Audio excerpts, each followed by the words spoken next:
Hey, Force Center fans, great Star Wars discussions are on the way, but first, let me tell you about Anchor. It's the easiest way to make a podcast. Let me explain. First, it's free. That's the truth. It's free. And there's creation tools that allow you to record and edit your podcast right from your phone or computer. And Anchor will distribute your podcast for you. So it can be heard on Spotify, Apple Podcasts, and many, many more places. The list keeps on growing. And you can make money from your podcast with no minimum listenership.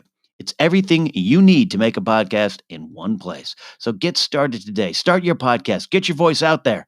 Download the free Anchor app or go to anchor.fm to get started. The following is a presentation of the Force Center podcast feed.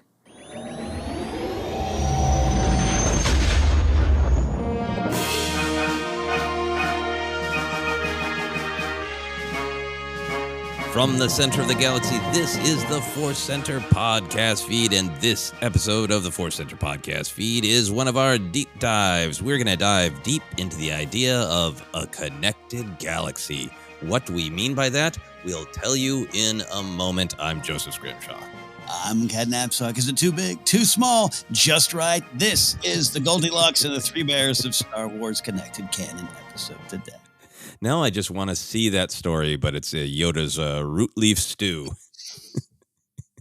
Which I was rewatching that scene of Empire Strikes Back where he is, trying to make his stew for Luke, and I always forget that he says, "Good, hot."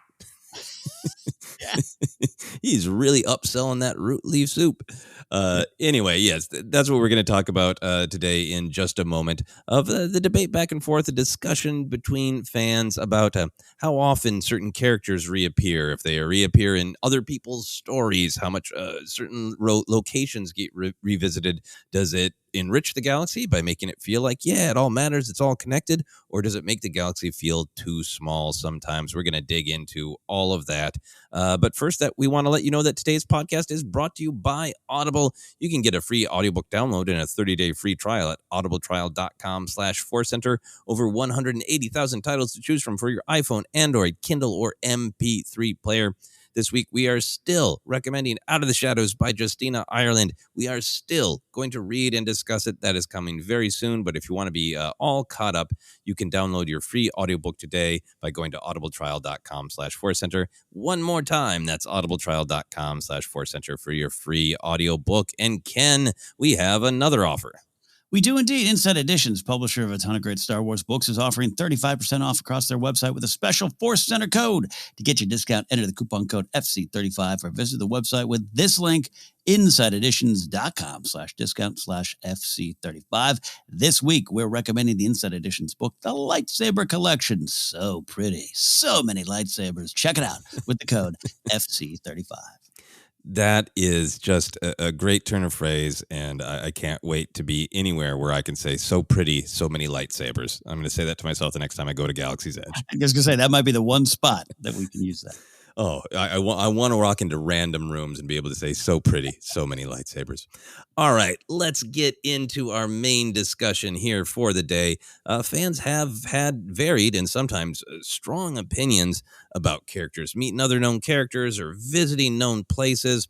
We're going to dive into this question of whether or not Star Wars is too connected of a galaxy sometimes. And Ken, I want to start by asking just the big picture question. Do you think the storytelling is too connected, that we revisit known characters or locations too often, that the galaxy feels small? I want to make sure. So yes, in terms of Star Wars, okay, this is the question. My answer is no, not at all. Not too small, not too connected. I kind of come down at it's just right. I really do. I do want to preface this by saying this is also, how I look at a lot of things. I love familiarity. I don't necessarily, it's hard. Change can be hard for me. Getting into new things can be hard for me. That Disney Gallery look at Luke Skywalker's return had the great stuff from Jon Favreau talking about we all have different login profiles. That resonated with me because, like, even our own house, I can make a bad hack stand-up comic joke of Grace and I struggling to find one movie to watch together. It's just the way humans are. But particularly for me, when I sign in, I am more likely to watch a movie that I love from 1999 to look at something new. Doesn't mean I don't. It doesn't mean that new thing doesn't become something I love once I do see it. I'm just slow to do that. That is my point of view, and I'm carrying that, and I'm trying to own it before we really dive into this conversation. Yeah, no, I truly understand. You're saying a lot of great things. Getting into some of the philosophy of it right away. Of there is a comfort in connection, not just for familiarity, which I think is often the criticism, right? Of like we're just trying to make fans feel comfortable. We're just going to nostalgia. So this character is coming back is often one of the criticisms. And you're saying that isn't necessarily a bad thing. It's not a cheap nostalgia. It is a comfort of the familiar sometimes. But then the analogy that you're making, which I love, is part of what is comforting about it, and I think philosophically valuable, is that we can often feel very divided in real life, right? Mhm. By the amount of just there's so many options, and we live in a world where everything is kind of marketed to us of like build your own little space, you Yeah. know.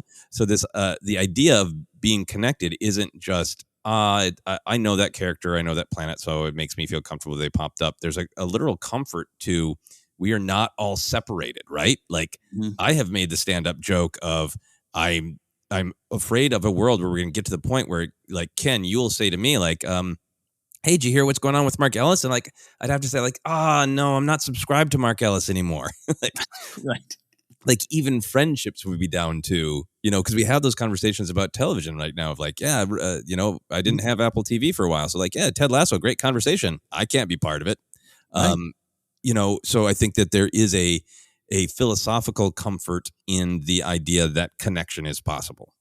Yeah, yeah, I'm absolutely there for all of what you're saying, and I'm also this idea of it might be, I'm a very introspective, reflective person. Yeah, a lot of people are. I'm not unique, but just like I love a lot of the same songs because I'm gonna dig into myself with those songs time and time again, and maybe learn something new about myself. And so when someone's like, hey, oh, did you hear they announced a Kenobi series? Gosh, they're just going to the well again, and there's nothing new there. And I'm like, oh, please, could we continue to analyze Kenobi because I learn a lot about him and myself during that.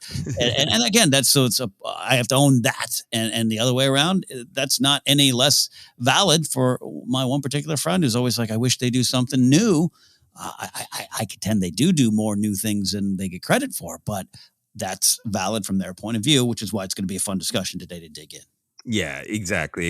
And I'm going to resist diving into some of those big picture things that we're going to discuss, or those smaller picture, and get into my big picture. I agree with you that for me, my honest reaction is no. It is not too small of a galaxy. I remember those initial like Darth Vader making C-3PO makes me feel like everybody's connected, and I think maybe over the years, like some of the concern and critique has kind of flowed from little moments like that.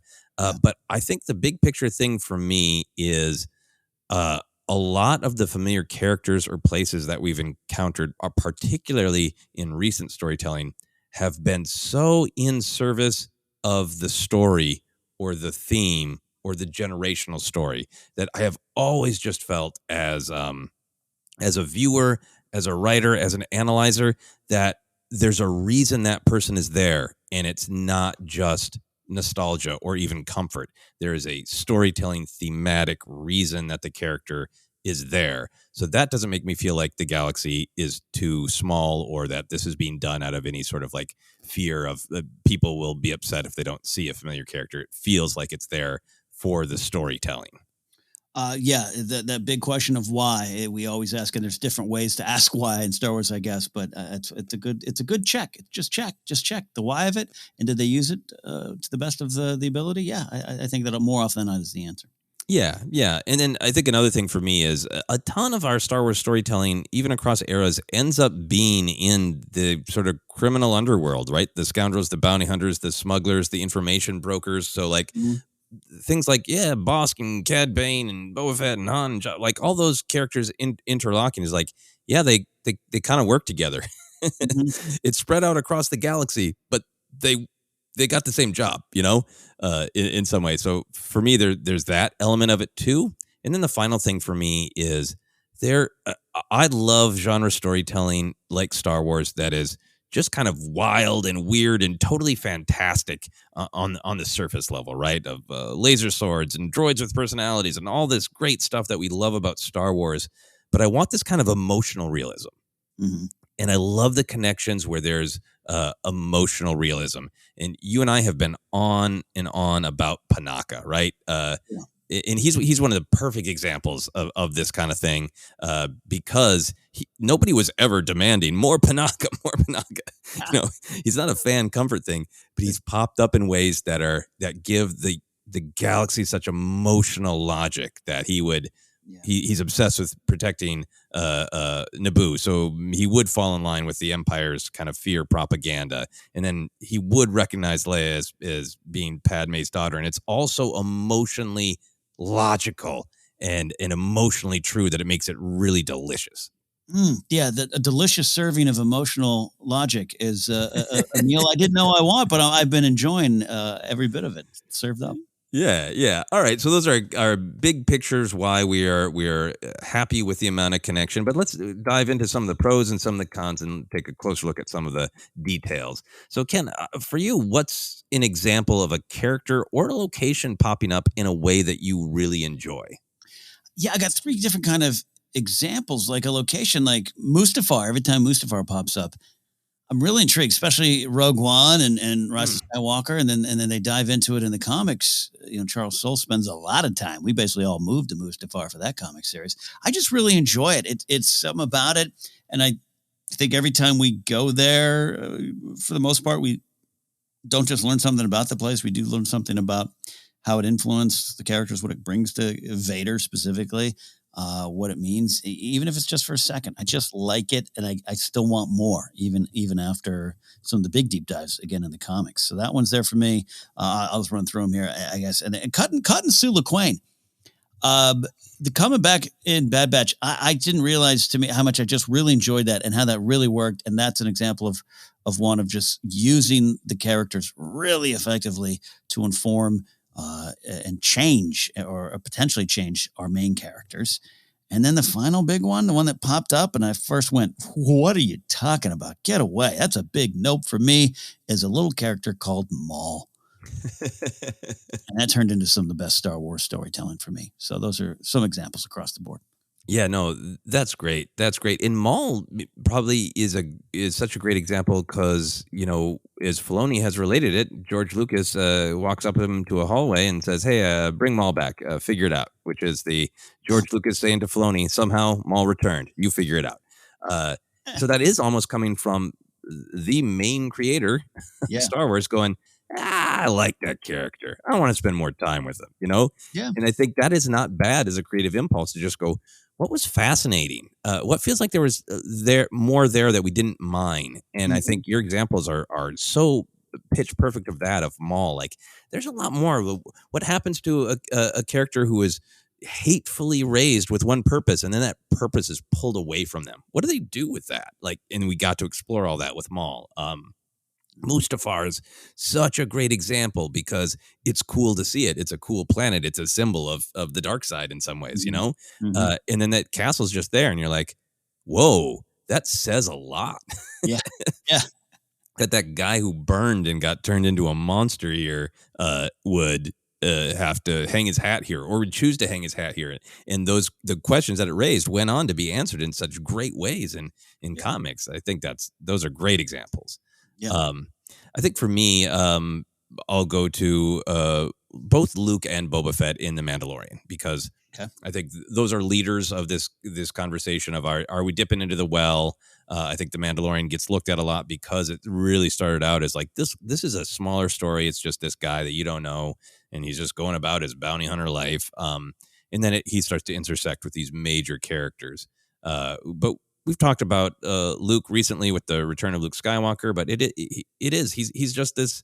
He's the one who would answer the call, and I feel like for me it is eating that delicious emotional logic with Luke, and Boba Fett is it to me. It's this again this emotional logic side of it of. You got Din Djarin looking for Mandalorians. Boba Fett is somebody he might find.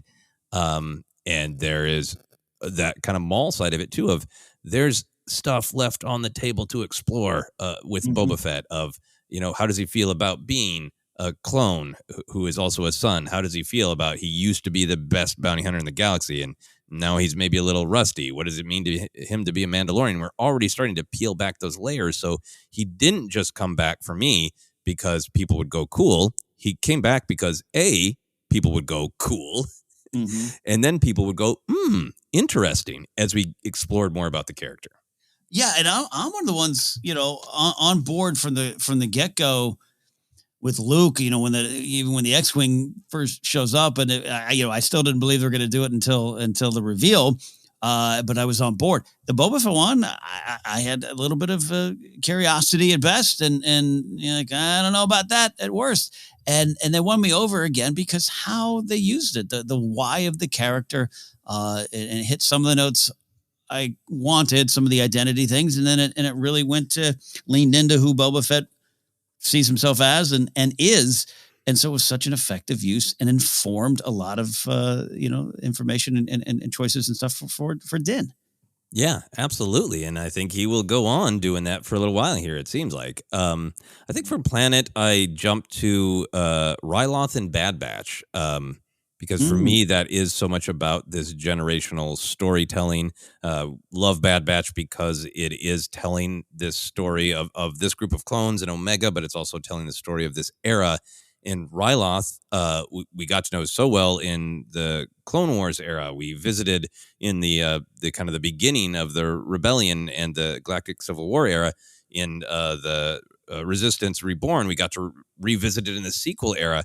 And Ryloth has just become this kind of planet that it always says no to the wave of oppression, right? That's a part of what it is. So, like, of course I want to see it in that moment, in that great storytelling that they did of this amazing fighter of Cham Syndulla going, I'm kind of going to put blinders on because I just want to be done fighting. So I'm going to pretend it's not a problem when it clearly is. So much interesting storytelling that sometimes Lucas has talked about Star Wars being really interested in looking at it in terms of anthropology, right? And Ryloth is such a place, such a culture, such a location that has a lot to say about resisting oppression. So I'm happy to see it in a show that is about resisting this brand new oppression. Ryloth Says No. That's a great documentary, just putting it all together. Yeah, because most of the uses of Ryloth, I don't have a catalog in my brain right now to draw upon, but most of the uses, and including Lords of Sith, are very purposeful. Like when you go to Ryloth, you're learning some things. You're picking up some things about the rebellion and that society and the people and what it means. Yeah. And then my final example is, the High Republic is this brand new era with brand new characters. But then there's still that emotional logic. There's that respect for the canon that, Yoda's there being kind and baking things. Yeah. But in particular, I love that both Tara Sinube and Jarl Poof, two weird Jedi that I love, are alive and well and having opinions. Because there is this nice consistency that even when Star Wars is saying like, hey, we really have a need, particularly on the publishing side, right, to have an open field. We need some new, right? But that Star Wars doesn't always have to be. Star Wars always has a balance of the new and the old, and just leaning into that canon of like different species have different ages. So a handful of these Jedi that from the prequel trilogy era, they're going to be around. So here they are. No big deal. It doesn't ruin anything. They're there. Yeah. It's great little seasoning. And I can't wait seasoning. I'm always thinking about food, you know me. But I'm one who is enjoying all the new in High Republic, and it's waves and waves and waves of new. I can't wait to see those familiar characters a little more closer. I know Yoda's getting a little bit more in the comics right now, but like, to actually spend time with those characters we know in this era and how they interact with that era and that time and the things going on is really intriguing. So even some new needs a little splash of old. Yeah, a little old seasoning. So we shared a couple examples of characters, locations popping up in a way we really enjoyed. Ken, do you have any examples of characters or locations popping up in a way that bothers you? In a way that bothers me, I wish I could give you an exact, like, yeah, there it is. Small ones, some of the background, you mentioned like some of the background, the criminal underworld people. I don't know. Did I need Rothgar 10 in Rise of Skywalker? Was that just too cute? Sometimes it's a little of those cameo things for Mm-hmm. me that sometimes rub me the wrong way. Not rub me the wrong way, like I get upset, but just they just splat up against the wall, and I keep moving on. And I don't need to spend a lot of time with them. There's been some challenges in the comics at times, but nothing big. For everyone that I might go, there's something that like the Kira return is really potentially exciting. And haven't taken the full deep dive, and we're waiting for Crimson Reign to come out. But that one worked for me, where some of the cousin of, Cassio Tag shows up, and I'm like, I don't know if that has any great thing to me. Yeah. Yeah. The best I could do was deleted scenes. Mhm. I think I didn't need Greedo in the Phantom Menace. So that deleted scenes don't work for me. Something bad's gonna happen to you one day, Greedo. Be careful. Yeah, it's a little on the nose, and I think Lucas, particularly, during that era, he made some things more connected, like Vader being the person who reconstructed 3PO, or like Boba Fett is really tied into big galactic events. I think for my generation, that's definitely where some of these like Star Wars is just folding back in on itself criticisms started. And then I think even in the Clone Wars era, like George just had a real like I'm he's the auteur in plaid, the rebel in plaid. And like if I want to use a character because they're cool, I'll throw him in there. Yeah. He's got Greedo in there having a hard time, and I think ultimately I'm fine with it if it doesn't. The only thing that would ever bother me is if it feels like it is just nostalgia, right? Or this character is a place they shouldn't be because we wanted this character there. And I think sometimes I get it. I guess a couple things that came to my mind is the Ponda Baba and the Dr. Evazan bump in Rogue One. Like, I don't despise it. It doesn't make me mad. Or Finn finding the remote on the Falcon in The Force Awakens. Right. Those don't upset me, but also like if they were lost from the film, I wouldn't care. I guess maybe that's it. Is the harshest thing I have to say is apathy. But I think I'm apathetic about those things because they don't hold meaning. They aren't put there out of like this great fear of they're not going to like Rogue One unless they see Walrus Man. Right? Yeah. They're put there out of a creator loves those and gets to play in the Star Wars galaxy, so he's going to put those characters in. But they're just cameos. They don't have meaning. They don't hold meaning. So I can't get mad at bad meaning because there isn't really any meaning. It's just enjoying cool things and creators indulging themselves by having something they loved pop up on screen.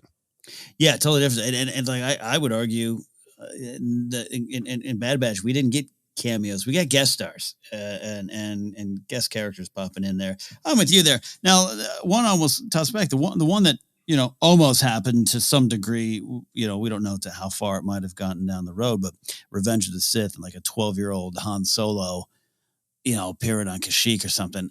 I honestly don't know. We'll never know the answer of what I would have felt in 2005 and what I would feel now, and would have completely changed the nature of Solo, a Star Wars story.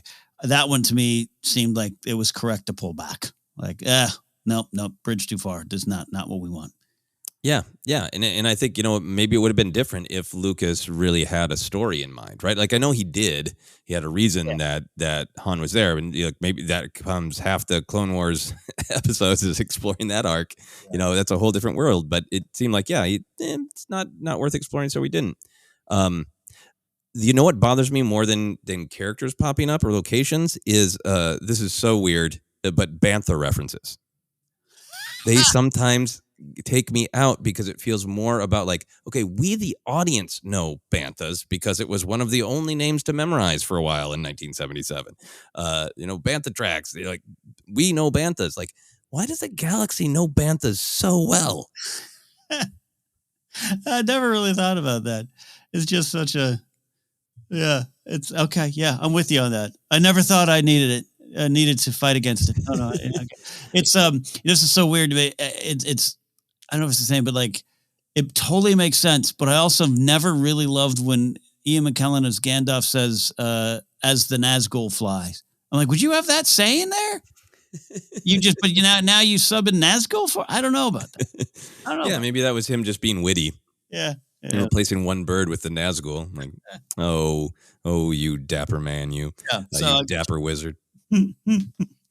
Yeah, so I think that's a part of it too, and I know maybe some fans feel that way of, if I feel taken out of the world of Star Wars, that would be a time where a character location would bopping up would bother me. Yeah. But we want to move on to address one of the other concerns that pop up is that too many known characters might take the focus away from the main characters of a story or new characters that we're meeting. Do you think this has happened for you at all in The Mandalorian or The Bad Batch? It hasn't, but I will say the Mandalorian pushed those boundaries a bit for me. I can totally understand why. I'm choking on my own joy for Star Wars, Joseph. As the Nazgul chokes, right? That's just the way of things. And I was trying to analyze like why Mando season 2. Number one, Mando season 1 did a really good job of introducing new, right? Even though there were some very familiar looking things, whether or not they're direct, it definitely was Star Wars, but we had a lot of new. Season 2 pushes those boundaries, and maybe because it was connecting to so many sides of Star Wars, Mandalorian Wars, Jedi, this, that, Luke, Return of the Jedi itself, like all those things. So it just kind of, it challenged some of the bigger story points and expectations of what happened, meaning, all right, what did Luke do after Return of the Jedi? Now we know we picked up Grogu. Did I agree with that or not? And I think it created that, a lot of that stuff. Bo-Katan showing up, like you and I, in breaking down the Mandalorian season 2 stuff here on Force Center, both watched the show with our partners who love Star Wars, but have a, not as deep relationship as you and I do because they're normal. But, to see, watch Grace just kind of go, who's Bo-Katan? This means nothing to me. And having a different reaction than me going, oh, it's Bo-Katan. So I can see where that gave off the impression that it was just kind of this forced connection times. But I think at the end of the day, when you really engage with the story, one of our favorite things to do here, it didn't take away. It was all part of the journey of Din and Grogu for me. They were taking away something from each of those characters, even though they represented bigger parts of their own story, Bo-Katan and Boba Fett and whatnot. Yeah. I think maybe like a tension in Mandalorian season 2, which is pretty fascinating, is that every character that Din encounters pretty much, hardly ever is anybody just like, Din runs into him and Din's like, what are you doing? Like, I'm just going about my day-to-day life. I don't need anything. I'm not on a mission of any kind. Almost everyone he meets in both seasons, the show is so much about need, right? Din always needs something, and that's why it's almost always a barter, right? Where Din's like, I need $5, and somebody's like, well, then buy me an omelet. It's always that. And then it takes on this other weight when we meet characters that we know, right? Indeed. Because he doesn't just find Ahsoka meditating. Ahsoka has a need, right? He doesn't just bump into Boba Fett. Boba Fett has a need. He wants his armor back. Bo-Katan is on a mission for the Mandalorians. So I think there's that temptation to say, like, well, because the character that Din Djarin is encountering isn't passive, they have an issue, a conflict, a journey that they're pulling the story away. But when you examine it, I think that's true of everybody. Frog Lady has a need in a story, right? Yes. That is, it doesn't mean that it is becoming the Ahsoka show for that episode. Every character he meets has a need. The Frog Lady one's a great example because you could have, if we had happened to have met Frog Lady a few years ago, we might have had that same thought, right? Right. Of like, it's all about her. And it really wasn't. It was about, she's got her story and her journey. But yeah, you're right. Same with the Ahsoka one. There's things that she brings to Din, sometimes literally in terms of weapons with that episode. I think that's a great point. Yeah, so everybody that he's encountering, especially the big known characters, do have needs, do have a little bit of their story of their own going on, but they all funnel back to what Din needs, what Din is learning, and what Din is going to be caught up in the future. So I think that's what makes such a big difference to me. And I feel the same way about Bad Batch, even down to that, Hera, Chopper, Ryloth arc, where that one episode really is like, the Bad Batch are kind of cameos setting up their next step. But just even that one scene between Hera and Omega and this idea of what is home and who do you help and why, it's like, it's huge. It's huge storytelling development. Yeah, the Bad Batch is a roll call of characters that make up a show, mostly the Clone Wars, but you mentioned the Hera and Rebel stuff. But two shows then I should say that just recently wrapped that are so fresh in our memory. So therefore, and dare I say, ergo, it's going to have the appearance of an all-star game of fan favorites. It absolutely was. Bad Batch was that. But exactly what you're saying, that just that scene alone to me justifies Hera being in Omega's story and vice versa. And again, it's a broken record, but always about the why. And Bad Batch just for me and I think for you, but continued to answer that why so well every time. Yeah, every time. Yeah, and I think there's this difference also between like Trace and Rafa don't already know the clones. They're not, so it's not like they already know each other. I think that maybe sometimes makes it smaller when everybody already knows everybody. But the Bad Batch in some ways are just victims of there being too many fan favorite characters. Yeah. So everybody they bump into is like, that's another fan favorite character. Yeah, well, the Trace Rafa stuff, I mean, I know we talked about it at the time, but it's like there's a case of something so new immediately felt so wonderfully old and familiar. Like, people love them. People love those characters. But those are brand new characters that they even went in and added from the original animatic versions of those episodes long ago that Filoni team never thought they'd release. And they put those characters in, and they're so new. But the moment someone's new, they're old right away. We're familiar with them, and they all seem lived in anyways. Those Star Wars Galaxy seems lived in, so because it is. So that's a great example too of Trace and Rafa. Yeah.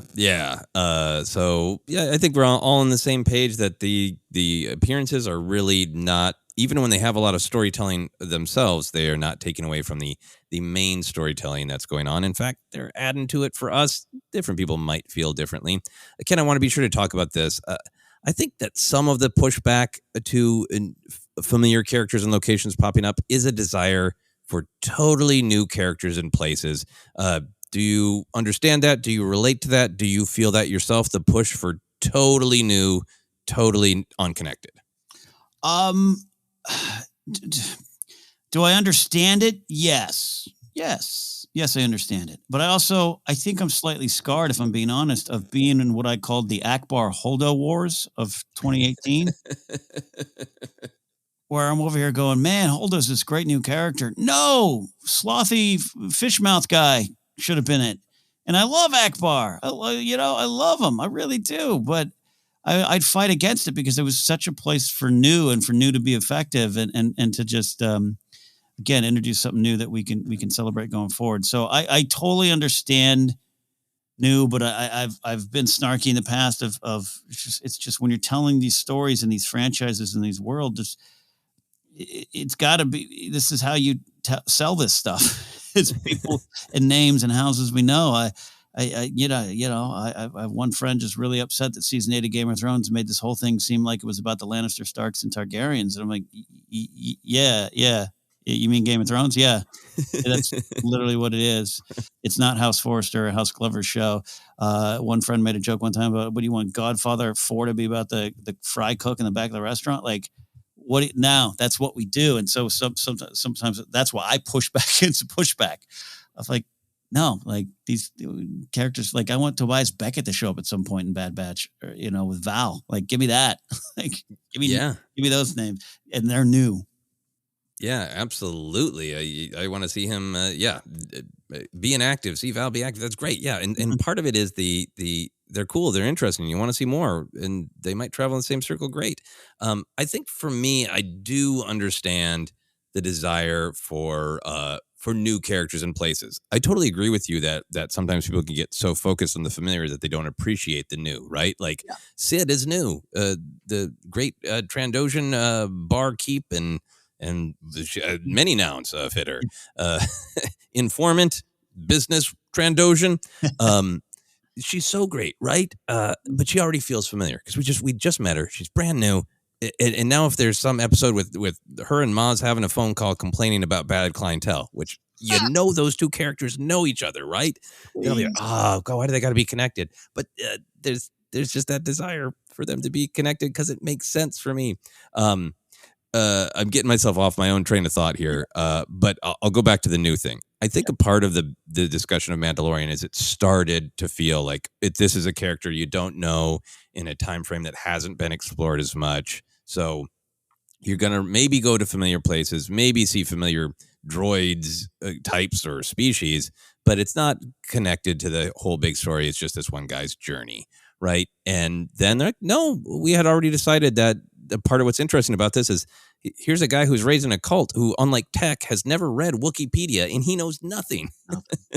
And what happens when his journey takes him into having to understand the galaxy better? But I think people really held to that initial, like, it's just a gunslinger. So I kind of think, and I could be wrong, that sometimes when people are wanting something new, what they're maybe actually really wanting, and maybe I could be totally wrong, is just a smaller scale story, right? Mm-hmm. Because The Mandalorian started out seeming smaller scale, and now it is. He's running into, can he lead the planet of Mandalore? What is actually going on with the First Order and cloning? He is opening up these vistas into huge storytelling, and I think maybe there's just like, would people be thrilled or would they be upset if Taika Waititi's movie is just like, hey, you know what? It's even set during the Galactic Civil War. There's a war going on in the background, but it's a conflict on one planet. Mm-hmm. Like we have books and comics like this, but on the big screen, if Taika Waititi's movie is a smuggler and his droid crashed on a planet and it's just the story of them trying to get off this planet, you won't even hear the words Darth Vader. Like it's really limited in scale. Yeah. Would that fulfill some of people's desire for that sense of you can tell a story in Star Wars that isn't going to connect to any of the big storytelling of Star Wars? It's the big question, the big challenge. And it's one of those things clearly we won't know until it happens. Like I'm intrigued by it because I think I'm more open to it than I would have been years ago. Would have been like, nah, I definitely need some stormtroopers and please throw Darth Vader in there for no other reason than, again, I understand I like the familiar a little bit more than others. But I think they're so good. High Republic works for me more than I thought it would. There's another example of I was like, I don't know any of these Jedi. Maybe you're all poof. Like that's it. I got to get to know all these new. I'm bad at making new friends, man. This is not good. but now you and Elzar Mann are exchanging friendship bracelets. It's great. Know. Well, there it is. I have a couple new favorite Jedis. Looking at you too, Porter. But it's like, but the core of Star Wars is there, and that is always going to be familiar. So to your Taika Waititi idea, again, pure speculation, that would work. It would work, I think, because they would connect to the core of telling this myth. Otherwise, be like go to Game of Thrones. Imagine season 1. Ned, I want you to come down to King's Landing. Nah, I'm good. End of show. and 8 seasons of the Starks up in Winterfell going. Now here's there's some stuff going on. Yep, not our problem. Yeah, absolutely. And I do myself, even though I don't dislike any of the connections that have been made, I do want to see a show that is or a movie that is a limited scale, or we truly don't see any of the big players, just to kind of see how that feels to everybody and maybe advance this conversation. Well, Leslie Headland's The Acolyte, right? Right. There's some hope there. A lot of hope, because if the initial idea of maybe she's doing an after series or something like that, it goes, okay, yeah, on board. But now the less we know, the more I'm excited about that and what it could bring. So yeah, we will get those tests of completely new soon. Yeah, and I'm very, very intrigued by that. Is there a character that you feel should be popping up somewhere that just isn't? It's so funny because I know we answered a different kind of question, and my answers were similar earlier this week. But I will never stop talking about Ray Sloan. I think there's so much to get to there, and she's such an interesting character. And a couple different authors have played around with that character's story, and it works every time for me. I will not stop until I get an Infant's Nest series, only because I think Aaron Kellerman did such a great job. And the character design is just some of the coolest ever in Star Wars, but there's so much to tell of an era. What I like about the Infant's Nest idea is things you and I have talked about in Solo, and they're not the rebellion. They're just, finding ways to survive and fight back is, I don't know what's going in me today.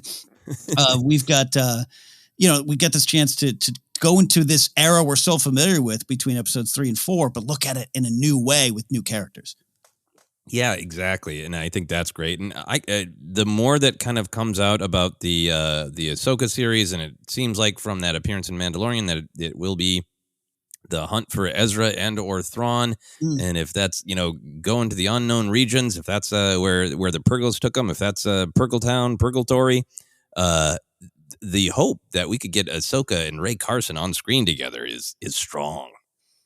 Ray Sloan, yes. Ray Sloan, yeah. Sorry, what did I say? Author Ray Carson shows up. I'm excited for that too. Remember earlier this week when we were talking about having a lot on our plates? Yeah.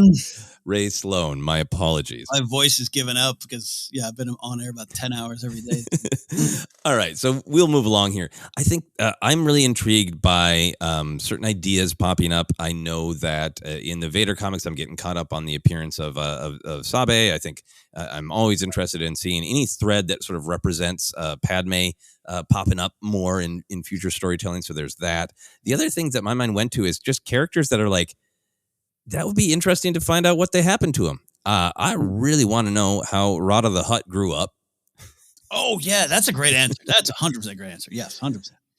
And this is also in just like storytelling that has been pinned for later times. But, Jason Syndulla, kind of child of a major characters who is certainly a good pilot, probably Force sensitive. I'd be interested in the adventures of young Jason Syndulla. Whole room turns and looks at Filoni. What did you do, Dave? What did you do? You just out the door, you're like, and by the way, they have a child.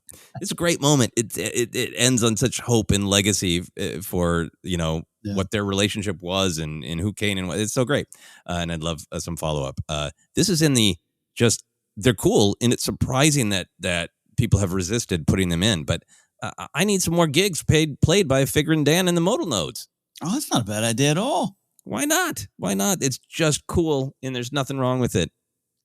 Why? I know Legends danced around them a little bit, or danced with them, I should say. Why? Yeah, why is that? That's a great. Is it just too much of a reference?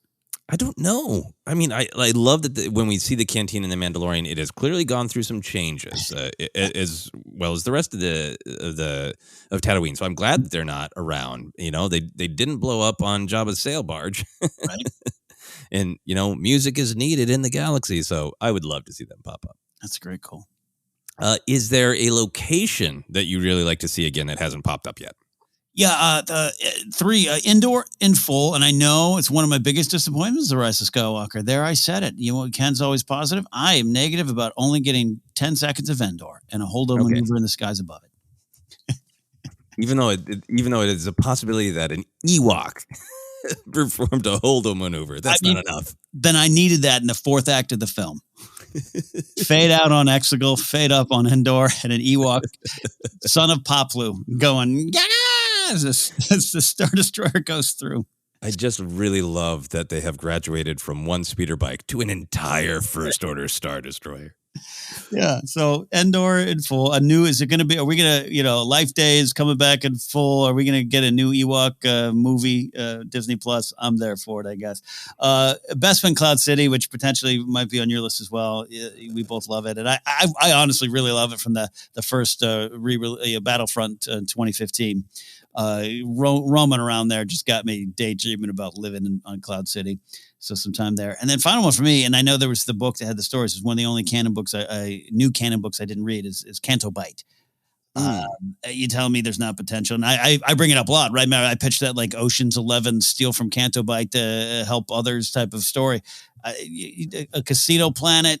I mean, I'm going to Vegas in 2 weeks. I love that setting. Give me more Canto Bight. Well, not that you're going to be able to do a lot of reading in Vegas. That's not what it's famous for, right? The relaxed reading times where they bring you free cocktails while you read. But, man, bring that Canto Bight book with you. Grab a copy. It's a really different take on Star Wars because it is really down to that granular. We talk about fantasy versus realism. Like that's real realism of, people winning trips to the casino planet, a wine dealer. It's like there's some really great stories there. Love that. I'll put it on the list for sure. Yeah, I think for me, I just wrote down two. Bespin, absolutely. We haven't revisited it because it's not an absolutely important place to the galaxy, but it is just so cool, and I'm glad we didn't go there a bunch in the sequel trilogy and have half of it happen there because you need to balance the old and the new. But man, would I just love to see it again with enough space, and we've left it alone for enough time. I love the space; it's so cool, and you can do some great storytelling there. My big one that I really want more than anything is Naboo, because I do think it's pivotal to the galaxy in lots of different eras. It's where Palpatine came from, right? There's so much storytelling possibility. It's another element that could tie to the legacy of Padme. It's a place to explore what happened to Gungans and Jar Jar. I know we've got the one scene, but in the Aftermath book, but I'd love more of it. I really want the Bad Batch to go to Naboo. I'd love to see Naboo after the events of the sequel trilogy, or who was sent from Naboo in the Citizens Fleet. Like Right. Naboo. Yeah, I'm on Team Naboo, Team Endor, all of them. Excellent. All right, well, we're going to take a quick break, and then we are going to wrap up our conversation about a connected galaxy.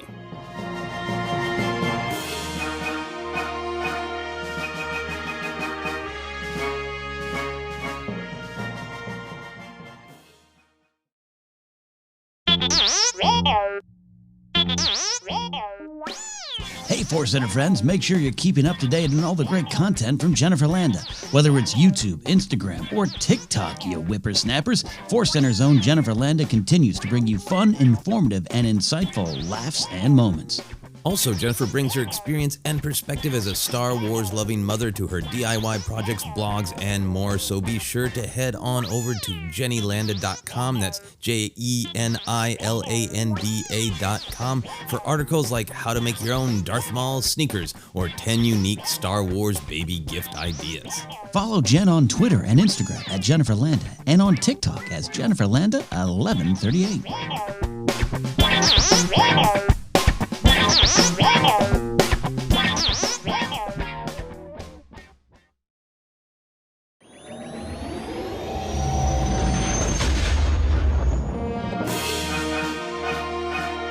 And we are back to finish our discussion of a connected galaxy in Star Wars. We talked about some of the little details there. I kind of want to get into some of the philosophy here, Ken. I want to talk about destiny. This is something that I see people bring up on social media when this conversation is happening, that Star Wars is a story about destiny and fate. Do you like the idea that some people feature prominently in the stories of Star Wars because it's the will of the Force?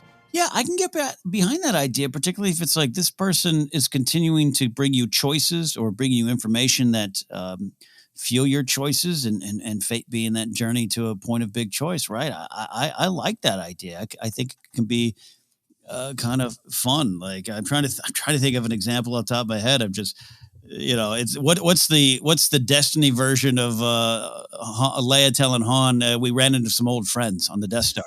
Like there's something about that kind of works for me. And it could be someone like Maz Kanata showing up for a lot of different people and having just enough the Force knowledge and just the Force kind of nudging her around, or maybe the Force creating like, even in this pirate cafe that Maz runs, there's a lot of light side there and a lot of information, a lot of good points of view that she needs to share. So I just overall, I do like the idea. Yeah. I feel like in the Skywalker saga in particular, that's a part of the story that maybe it's the will of the Force, maybe it is just that these characters are involved in major events. They have power. They have motivation to be involved in things, so they're going to be drawn together. But I love the way the beginning of A New Hope works, that it feels like Yoda and Obi-Wan said, we'll wait until the time is right. And how could Obi-Wan have any question if the time is right of like, the Empire is breathing down the neck of the Skywalker twins and they don't even know it. And the Skywalker twins are coming together. And even those damn robots are here. Yeah. From Obi-Wan's perspective, it's like, sometimes the Force gives you a nudge and sometimes the Force pushes you off a cliff, right? I kind of like that. I like that is a possibility of a way to interpret these stories, because it feels like real life to me, like no matter what you believe, right? Yeah. I did a show for 2 years every Monday night in Minneapolis. which is ironically partially about Fate and Destiny, is a romantic comedy that was based on choose your own adventure novels where the audience got to vote. Mm-hmm. And I had decided it was time to wrap it up. And the last few times we performed that, there was a massive problem every time. I had like one performer get sick and have to vomit during the show. I had like another performer have to drop out of the show at the last minute because of like a family thing. And it was just like, universe, I get it. I already told you I'm wrapping up the show. Yeah, done. You know, so you have those experiences in real life, regardless of belief, that it does just feel like the universe is speaking. Listen.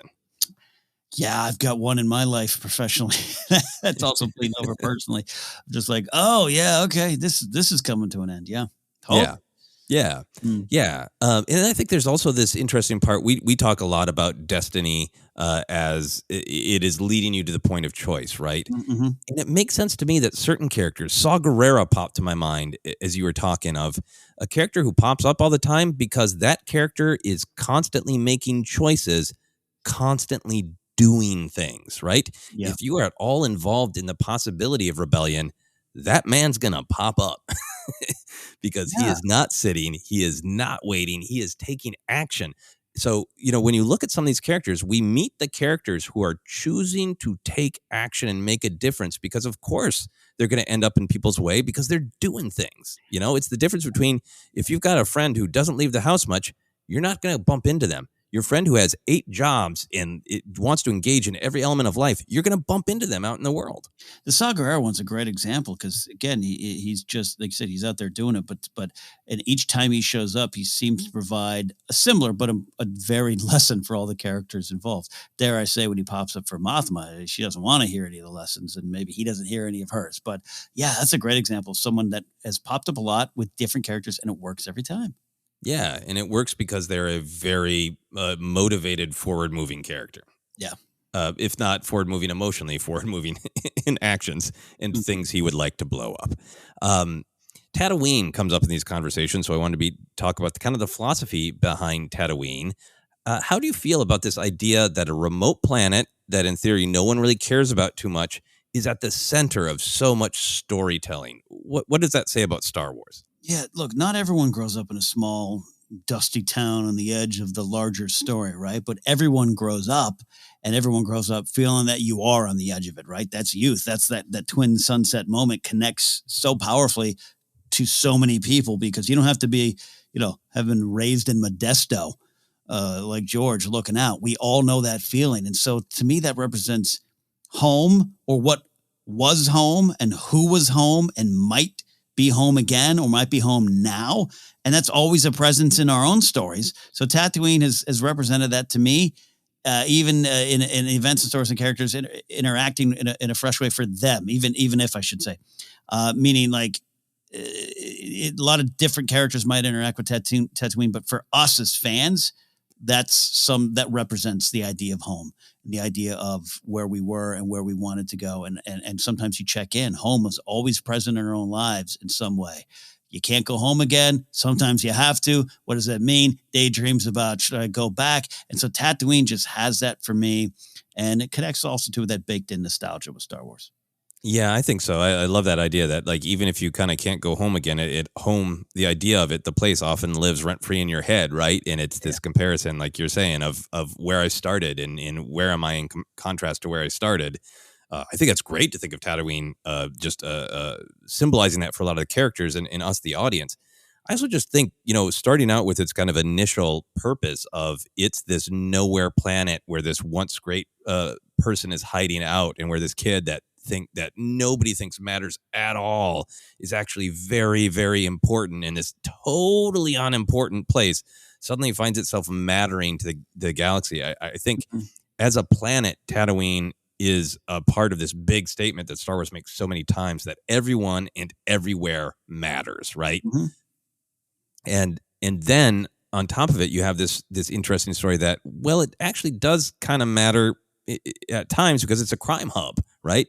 Yeah. We get that in the Clone Wars animated movie that the Jedi are going there to bend the knee to Jabba the Hutt to get access to his hyperspace lanes because the fact that it's a crime hub does kind of matter. And that makes it an interesting bit of storytelling too of like, okay, well, Tatooine at times does matter, but we're not going to deal with it. Yeah. Like the Jedi, the rest of the galaxy, the Senate, like, yeah, don't go there. It's just crime. And that's suddenly an interesting story of why do we think it doesn't matter? Because there's a problem there that we don't know how to solve. Yeah. There you go. There you go. Yeah. So going off on that general theme that everybody matters, and this idea that we are all connected. Star Wars is explicit that it's this idea of the Force that connects us, but it's there in important lines like Anakin quoting his mom back to her and saying, the big problem in the galaxy or the universe is that we don't help each other. Star Wars feels strongly that we are all connected, and what happens to one of us matters to all of the rest of us. Does embracing that theme change how you think about the fact that characters meet each other very often in these stories? It just kind of confirms it. I wish Qui-Gon and Obi-Wan told Boss Nass, we're all a circle and you're going to see some friends soon that you didn't think you'd see again, but they're here. I think it could work. No, it just, you know what I mean? Like if you take it down and you and I here kind of deconstructing the idea of a connected galaxy, and sometimes you want to question it and challenge it and look at it and poke and prod it, and then you kind of put it back together and go, yeah, it is as it should be. And that idea you're talking about, which begins in episode 1. I know that's not release order, but it carries out, and it just kind of makes me feel that it should be connected in that kind of way. I always want new characters, always want new planets, but when the people show up, it has meaning because it's part of the story. Yeah. I think that's what I come down to too, is you can really get into the functional. Was that a cameo? Was that done too much for nostalgia? Did that character take the focus away from this character? You can really ask those, important narrative questions about each individual story. We kind of did that in the first half. I think those are legitimate. I think they should be expressed. But I think there is this sense of destiny and fate and connection, and this idea that there is that the galaxy is huge. It's endless and vast. And somehow within this endless vastness, we are all still connected to one another, right? I think it's baked into even the first movie when Luke says, oh, it's all just so far away from here. And wise old Obi-Wan says, that's your uncle talking, right? And I've always felt like that's, Luke is literally saying in that scene, I can't get involved. It's not my problem because it's far away, or I can't do anything about it because it's far away. And it seems to me like Star Wars had that philosophy of like, we are all in this together. So there's no point too remote that you can't connect to it. There's no person too remote that you can't suddenly find yourself connected to them in some way. So there's just like, I don't know, this sense of connection in Star Wars almost has a moral quality to me that we are connected. Yeah, well, look, and not to dump on old Phil Brown as Uncle Owen. He's doing his job. He understands. He understands who Luke is, but that's someone fighting that connection. Luke, even on Octo, is fighting that connection. He's cut off connection with the Force. And anytime a character does this, the Force itself has some thoughts on isolation and not being plugged into the rest of the story, the rest of the people, and the rest of the galaxy. Yeah, exactly. I also wanted to reflect a little bit of real life, because this question about realism can come up of like, oh, why is that? Why is Bosk everywhere?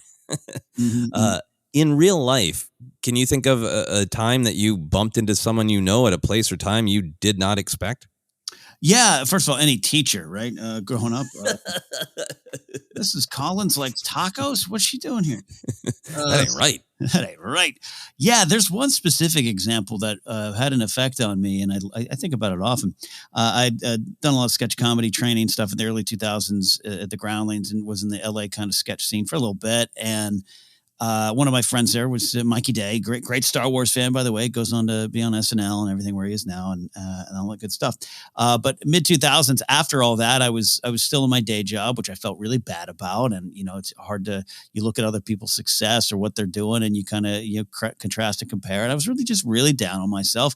And I turned the corner at work in full uniform, and I didn't like people seeing me in that. And there's Mikey. And Mikey hadn't been on SNL yet, but he was doing Wild and Out and all this stuff, and great guy and everything. And I immediately went red with embarrassment And he was happy. He was like, "Oh my gosh, I can't believe I ran into you." And I'm like, I literally said the words, "Please don't tell anybody like what I'm doing, like how I live." Like it was really like Lenny and Simpsons. Please don't tell anyone how I live. And he and our friend, another guy named Andrew Friedman, who character actor in Glow and Always Sunny, did a lot of things like that. And they just they kind of laughed, but then they both were like, "No, man, like it's all good. This is where you are, and it's not where you're going to be." Like we literally had this philosophical moment, and sweaty, embarrassed Ken was just like, late 20s, going, "I failed. Please don't tell anyone I failed." And it was a real jarring, small connection. Now, look, LA is a small city, so it's not like I was on another planet. But you know what I mean? Like I had kept those two worlds apart. I'm over here in this world, workaday world, and that creative pursuit world. I don't like them to cross over because I'm not secure of where I am. It was a real powerful reminder that the world's connected, and then you can take lessons from those connections when they happen. Yeah, man, that's a very Star Wars interaction because, yeah, I mean, maybe you thought about a different life path, but you've gotten so much wisdom and life experience, and so much of who you are is your experiences in that job, and that's a real them popping up and going, "No, you matter because you're a person and you have talents and skills," and yeah, that's a great story. Right? Yeah. Well, yeah. It was hard to be at the moment there. Right? I understand. I definitely understand. And yeah, I mean, I think, LA is a large city. There's definitely times like, yes, I've bumped into people I know from the movie talking world at theaters. And part of you wants to go, wow, LA is so large. How did this happen? Because they talk about movies and it's a movie theater, and it's not a shocking thing. But I've had a couple ones. I went to San Francisco to do a comedy show once, and I didn't end up talking to the person, but at the time, the only other human I knew in San Francisco walked right past me. Like those kind of things that are just like, I truly knew no other human except for that one. And it wasn't in any sort of like, we're right at the theater where he it wasn't that at all. It was just the galaxy's weird. And then like another one for me of, LA is a pretty big town and you don't always bump into people, but I had a time where some friends from Minneapolis were visiting. They were already at the bar. This was at night, and my wife Sarah and I were running late to meet them. So we parked the car, and we weren't running, but we were race walking, right? Yeah. And then suddenly I hear somebody going, "Hey, hey, hey!" And I was like, "Oh boy, I don't know if did I park somewhere I shouldn't? Is somebody going to give me a hard time?" And I turn around, and it's another friend from Minneapolis who is good friends with the friends from Minneapolis that I'm about to meet, who is visiting LA for entirely different reasons. And it would be odd enough that I would bump into him. But then I was like, "I'm so sorry. I have to go. I'm meeting our other mutual friends from Minneapolis." Did you yell, "Sorry, only new characters"? No, it's like, this does not resonate narratively. There's no emotional logic here. No, I mean, we hugged and talked, and we're both like, "This is so weird. This is so wild. This is so great." And I think, the reason I wanted to spend some time on this is, yep, absolutely. Sometimes a character that a creator loves just gets put in. Hondo was wherever Hondo needed to be because people in the Clone Wars and Rebels loved Hondo, and so did the audience. So I haven't heard a lot of Hondo grumbles over the years, but sometimes characters pop up because the audience and the creators like them. But sometimes there's that pushback of like, well, why did this character pop up there? And like, I don't know, it feels like Star Wars to me. It feels like fate and destiny and connection and what happens if you happen to bump into that person. And for me, it was fun to take a moment and celebrate. Like, we've all got these stories, right? It happens. You bump into people at times and places where you don't expect to. Totally. I love it. Yeah. So when Din runs into Saw Gerrera, just accidentally, that will be an interesting story. Here's my final question for us here, Ken. If you were gonna bump into a Star Wars character in real life, who do you want to bump into and where? Oh man, I definitely think I want to bump into like maybe like a Lobot type. A Lobot type or actually Lobot? A Lobot, I guess. Not like Josh Gad's character with the Lobot implants. Yeah, something like that where it's just like we don't have to, because sometimes the hassle of like the story you just told, is great. Mine was rough, but actually important and poignant. Sometimes you run into people and you're like, this was a great moment. Wow, that's great. I don't have time. I just feel that Lobot would be the one that you could always bump into. It would be a warm moment, a connection, but then you wouldn't have a long conversation. Right. Stop and talks. You tap your watch and he understands because he's got one too. Yeah. And you go on your way. Yeah, I wanted to answer Obi-Wan in a bar. That's probably my true answer. Mm-hmm. I want to walk into Musso and Frank in the afternoon and go to the bar and just have Obi-Wan in full Jedi gear sitting there sipping a cocktail. But I wanted to have a different answer than Obi-Wan as well. So this one, I think, would be a little frightening, but also really cool, really interesting. I want to go into a goth club and Asajj Ventress is there hanging out. Just don't look at me. Just having a drink and enjoying herself because she deserves it. Love that. Well, that's our big look at a connected galaxy, some of the reasons that we feel comfortable with it, and trying to see it from some other points of view as well. But I hope that everybody listening is having good experiences with their own connected galaxy and bumping into the people and the places they want to bump into. That started out really nice and then went off the rails. So I'm going to stop now. Ken, where can people find us? You can find us on Twitter. You can connect there at Force Center Pod. We're on Instagram, YouTube as well. Facebook page is Force Center Podcast. Podcast is available on a lot of different spots, including iHeartRadio, Apple Podcasts, Google Podcasts, Stitcher, TuneIn, Amazon Music, and Spotify. If I didn't say that already, a lot of choices. Just search. You'll find us. Merch is available at tpublic.com/user/Force Center. We can be supported directly at patreon.com/Force Center. Always excited to have new patrons on board. If you support now at the top 2 tiers, just one time, you get a commemorative Force Center 1,000 poster. Also, I saw a question recently. Someone said, hey, I'd love to support you. I don't really use Patreon. Anchor has that ability as well to directly support the show. You can check it out there. Usually best if you go to the Anchor app. You can follow me at Ken Napzok or go to kennapzok.com for information on all the things I do, including upcoming comedy appearances, other shows, including my new rock radio show, Pop Rockin' Radio on Mixcloud. Joseph. Yeah, you can find me on Twitter, Instagram, TikTok is at Joseph Scrimshaw, and you can check out my website for all of my other comedy adventures. That website is josephscrimshaw.com. But for now, that is our examination of a connected galaxy. So for myself, for Ken, for bumping into Lobot at the mall, this has been Force Center.